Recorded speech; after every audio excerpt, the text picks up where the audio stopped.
I have now the honor to invite Her Excellency Mrs. Hillary Clinton, Secretary of State of the United States of America, to address the conference.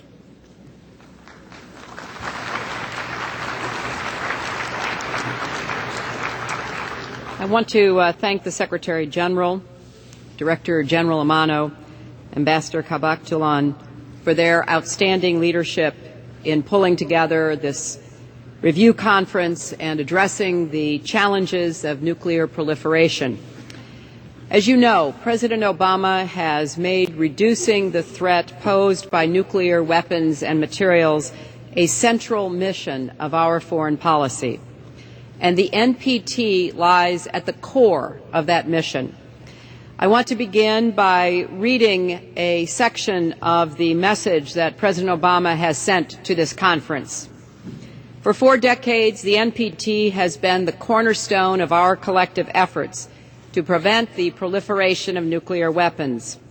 But today, this regime is under increasing pressure.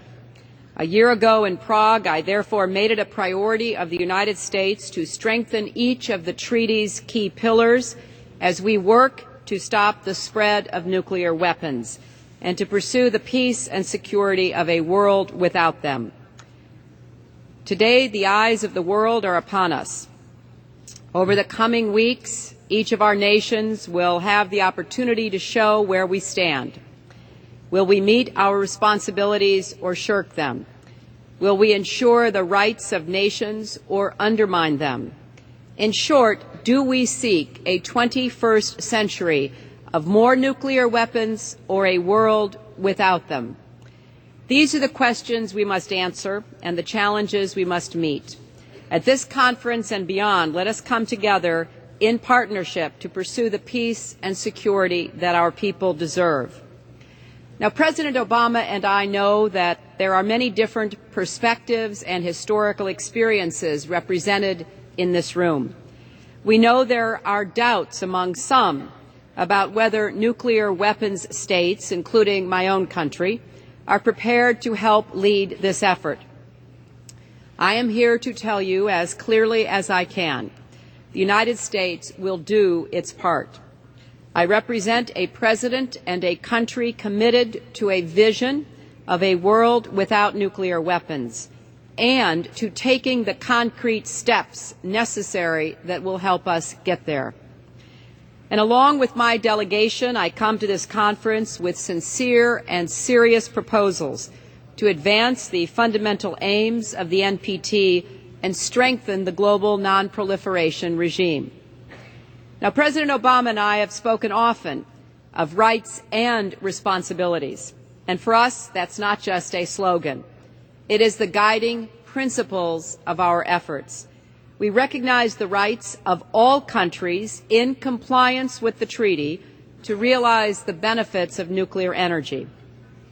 And we recognize our responsibility to commit the resources that will help spread those benefits as widely as possible.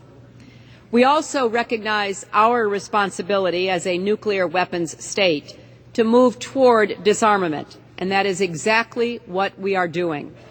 And as we work to uphold our end of the basic bargain of the NPT, we are asking all signatories to do the same, to work with us to strengthen global nonproliferation rules and hold accountable those who violate them.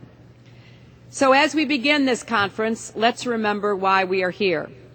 Because it is easy to get lost in the jargon and the technical disputes, but there is a deeper mission here to create a safer world where all of our children and grandchildren can realize their God-given potential without the threat of nuclear proliferation. This meeting comes 40 years after the NPT first entered into force. At that time, the world was at a crossroads.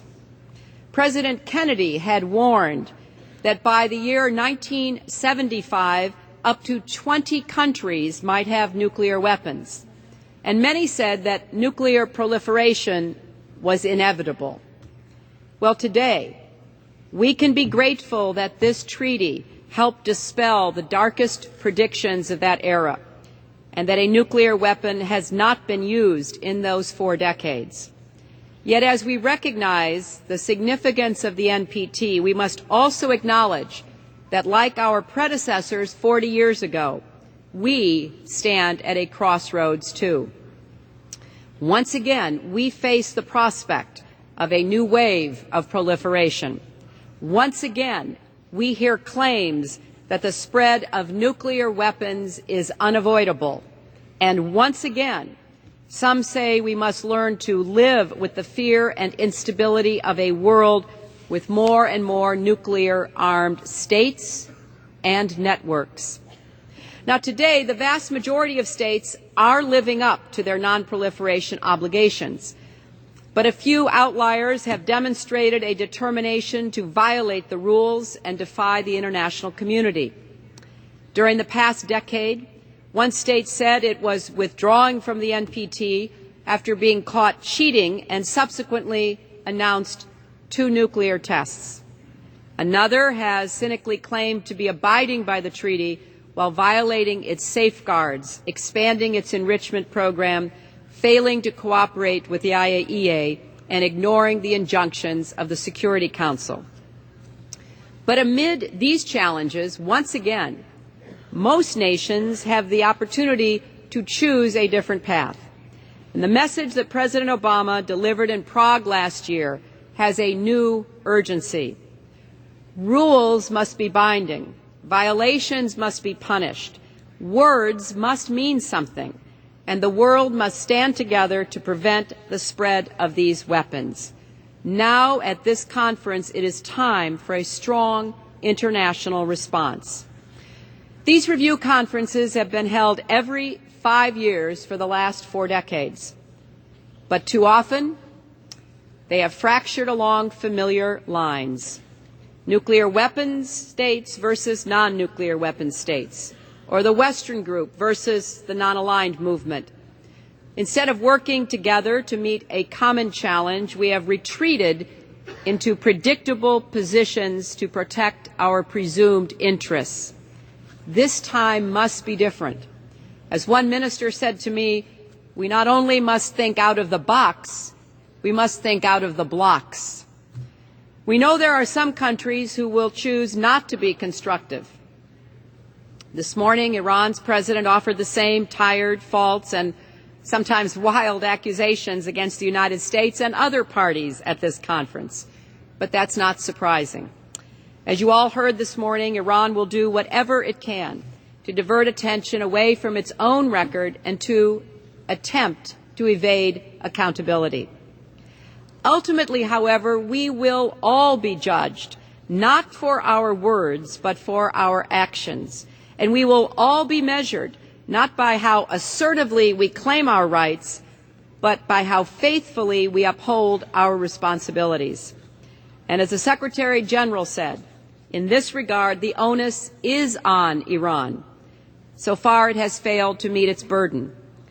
Iran is the only country represented in this hall that has been found by the IAEA Board of Governors to be currently in non-compliance with its nuclear safeguards obligations. The only one. It has defied the UN Security Council and the IAEA and placed the future of the non-proliferation regime in jeopardy. And that is why it is facing increasing isolation and pressure from the international community. But Iran will not succeed in its efforts to divert and divide. The United States and the great majority of the nations represented here come to this conference with a much larger agenda: to strengthen a global nonproliferation regime that advances the security of all nations, to advance both our rights and our responsibilities. So now is the time to focus on promoting practical solutions, not pursuing unrealistic agendas. Now is the time to build consensus, not to block it. And I call on Iran to join with all the other delegations represented at this meeting to go ahead and fulfill our international obligations and work toward the goal of a safer world. The stakes are as high as they were at the dawn of the NPT, and we cannot fall into the ruts left over from old divisions. So rather than allow a small minority to focus attention on our differences, we must acknowledge we are all in this together and set a course for 40 more years of progress to stem the tide of proliferation, prevent the use of these weapons, and use nuclear power for the purpose of peace and prosperity.